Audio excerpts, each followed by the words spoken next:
Can the iPad Pro truly replace a MacBook in your everyday use? I feel like this question has been asked since the dawn of time, practically. But there's hundreds and maybe thousands of videos on YouTube where people ask the same question. And we've asked this question a couple times on our channel. And usually it goes like, yes, you can, but there's XYZ limitation. There's some sort of caveat, some hesitation, some limitation that is preventing people from recommending it completely. And to be fair, this question comes out every few years when something new comes to the iPad. Like probably the first time we truly asked this question is when the Magic Keyboard came out. Then again, when the M series chips of iPad came out, because it was the same processing chip that was in the powerful MacBooks. Then again, when apps like DaVinci Resolve and Final Cut came to the iPad. And now we have iPadOS 26, which I believe is the biggest gap filler for all of those caveats and hesitations people have had these past few years. So in today's video, I'm going to go over some of those limitations that people saw in the iPad when switching to the MacBook and how I feel iPadOS has fixed those limitations and made it a more well-rounded computing device. But there are some things I think that some people might still have an issue with, and I'll mention that in the end of the video, so stay tuned for that. But for now, let's talk tech. I'm Adrian with Arley Tech, and I've been using a MacBook Pro for years now. Since 2013 when I went into college, that was my first big boy purchase, and I used it in my schoolwork. I used it in the jobs that I had, whether it be video editing, Photoshop, all those things I used it for. And then I went out of college and used it for work and use it for side projects. And so trying to replace my MacBook and that experience with an iPad would probably be pretty challenging. At least it would have been without iPadOS 26. Even though I had the Magic Keyboard with my iPad, the software system was just different. It wasn't beefed up iOS software that was made for the iPad, but just functioned too similarly to an iPad rather than a MacBook, which it was trying to do, but we couldn't. So while I have done videos in the past and say, yes, you can replace your MacBook with your iPad, there were still those hesitations and limitations like a lot of people say. And one of those being was just how it looked. Instead of a cursor, like a traditional cursor, you had that little ball that would magnetically attach to an app, which was supposedly made it easier. And some people liked it. I didn't really care for it because it was just too abnormal to the Mac system that I was used to. But with iPadOS 26, you get a new cursor that is more resemblance of a regular cursor.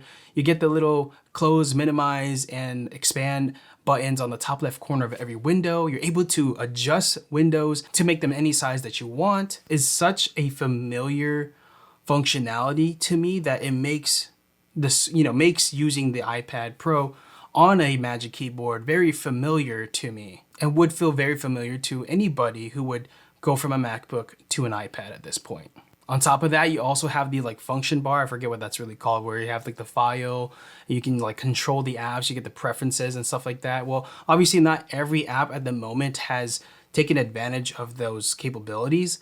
It is nice to see because again, it just makes it feel more familiar when you're switching from a MacBook to an iPad.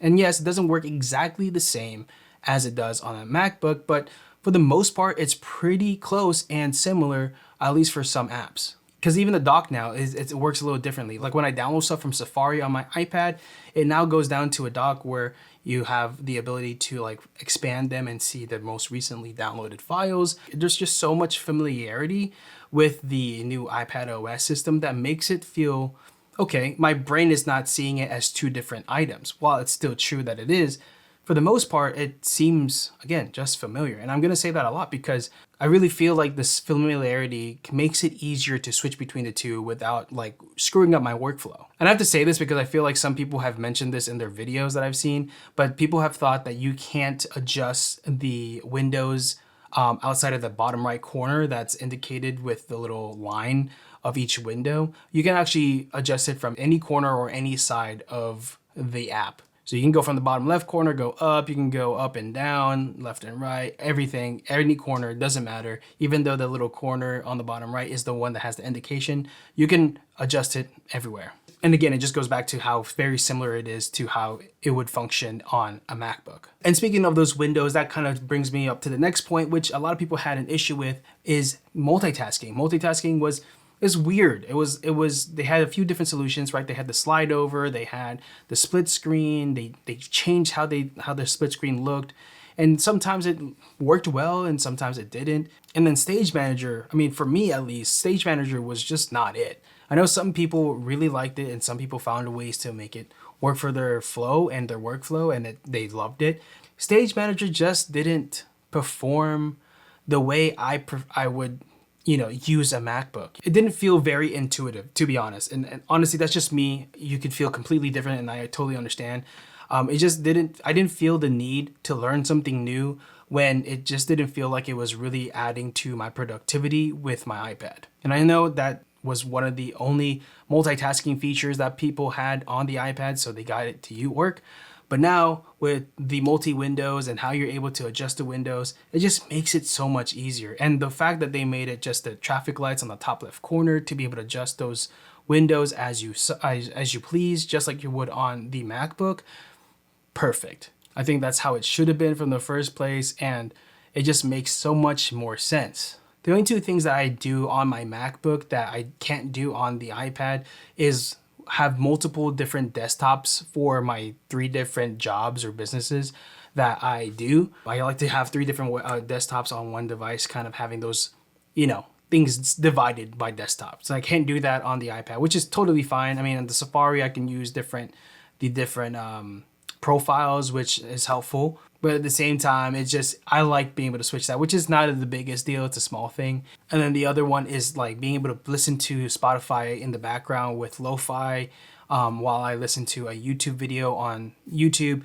I have no issue doing that. I'm playing those 2 audio sources on my MacBook, but when it comes to the iPad, it will only play one of the audio sources, just like you can only do one with your iPhone. Small thing that I didn't realize was going to be something that I didn't often enough, but a small fix is just play music from a different device, right? So not the biggest deal, but it is something that when it comes to multitasking that you can't do. I noticed in my workflow that I do, and I can't do it on the iPad. The next thing that people mentioned a lot was the file management. Well, the file app in general wasn't bad, but it wasn't great. It was nothing like Finder, to be honest. But with iPadOS 26, it got a nice upgrade, and it comes with some features that you can't actually do on Finder. One of the main things I like to do, especially when I use external hard drives, is have 2 split windows with 2 different folders open at the same time and just dragging like files from my external hard drive and putting them on my iCloud folder or vice versa.